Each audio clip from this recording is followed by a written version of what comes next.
There's a battlefield in ancient Israel where 40,000 soldiers stand frozen, not wounded, not retreating, just frozen.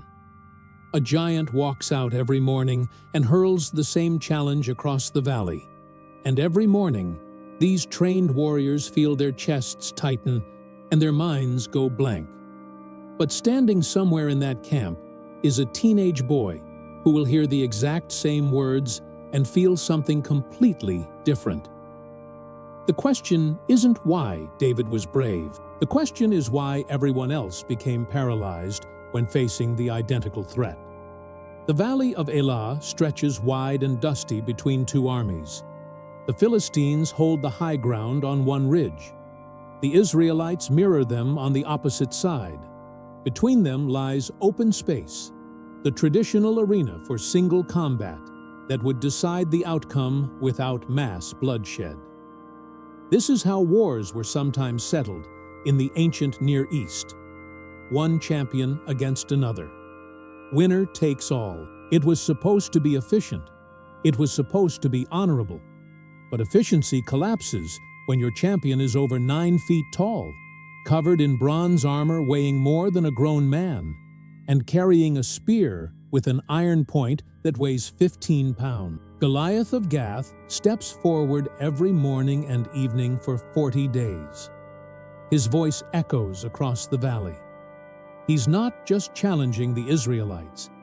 He's humiliating them, mocking their God, turning their soldiers into spectators of their own impotence. And here's what makes this psychologically devastating.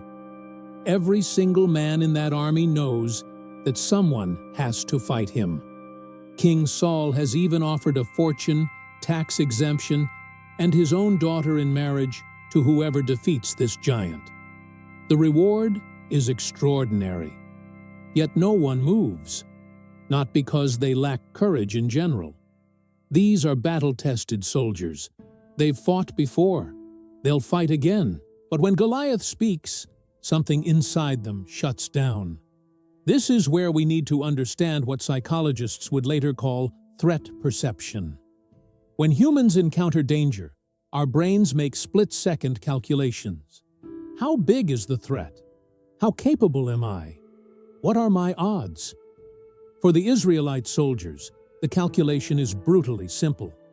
Goliath is massive, experienced, professionally equipped. They are ordinary men with ordinary weapons. The conclusion writes itself: certain death. Once that conclusion locks in, the body follows. Muscles tense. Breathing shallows.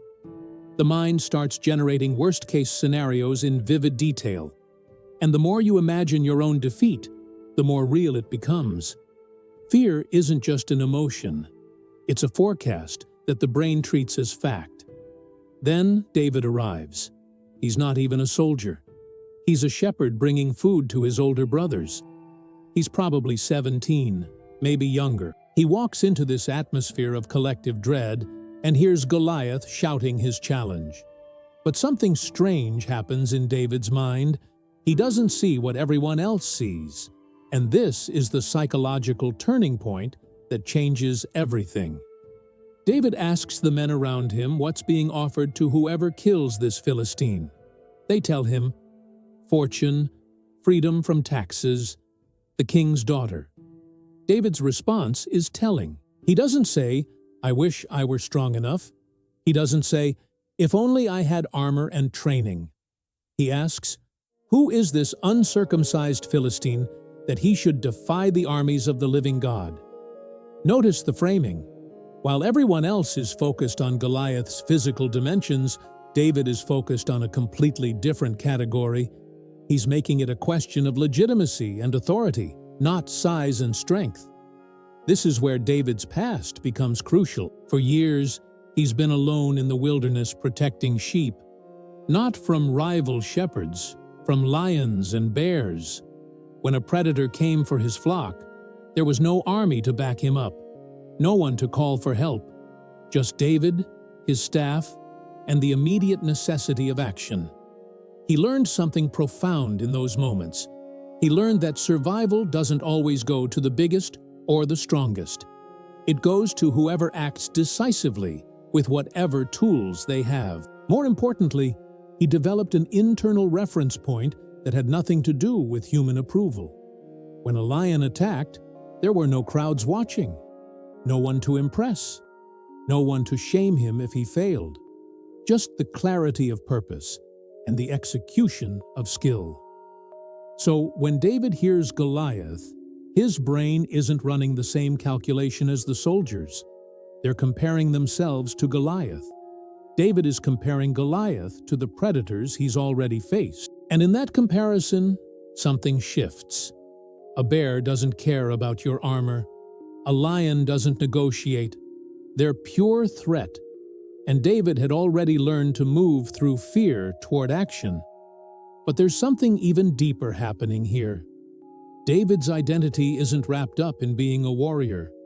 He hasn't spent years training in military combat, developing a self-concept around being a formidable soldier, which means when he looks at Goliath, he doesn't experience the threat as a challenge to his professional identity. The soldiers are thinking, a real warrior should be able to fight this man, and I can't. Therefore, I'm a failure.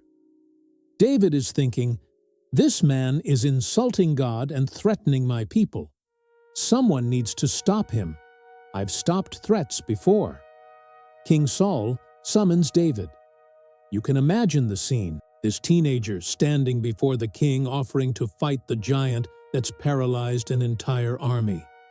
Saul tries to fit David into the only framework he understands. He offers him armor, the royal armor, the best equipment available, and David puts it on. He straps on the bronze helmet, the coat of mail. He takes the sword, and then he realizes he can't move properly. The text says he hadn't tested them. But there's a deeper truth here. This isn't just about unfamiliar equipment. It's about rejecting someone else's solution to a problem they defined incorrectly. Everyone assumed this was a contest of armor versus armor, strength versus strength. But David understood it differently. This was about speed, accuracy, and exploiting vulnerability. So he takes it all off. He walks out with his staff, his sling, and 5 smooth stones from the stream. Picture the moment when David walks down into the valley. Every eye is watching. The Israelites see this boy heading toward certain death. The Philistines probably laugh. Goliath is insulted. Am I a dog that you come at me with sticks? He curses David by his gods, threatens to feed his flesh to the birds and wild animals. This is maximum psychological pressure. Public humiliation designed to break resolve before the fighting even begins. But David's response reveals everything about his internal landscape. He doesn't defend his choice. He doesn't argue about tactics. He makes a declaration about the nature of the battle itself. You come against me with sword and spear and javelin, but I come against you in the name of the Lord Almighty. He's reframing the entire encounter, and then he runs toward Goliath. The text is specific. David runs, not walks cautiously, not approaches with defensive posture. Runs. He reaches into his bag, loads his sling, and releases the stone in one fluid motion born from thousands of hours of practice. The stone sinks into Goliath's forehead. The giant falls, and the psychological dam breaks. The Philistines panic. The Israelites surge forward. The paralysis evaporates.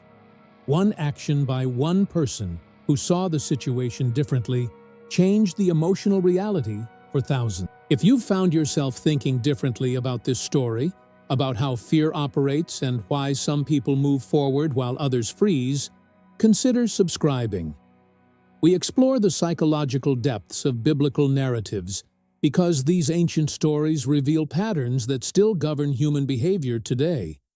And if that resonates with you, alike helps more people discover these explorations. What David understood, and what the soldiers missed, is that fear grows in the gap between when you recognize a threat and when you act on it.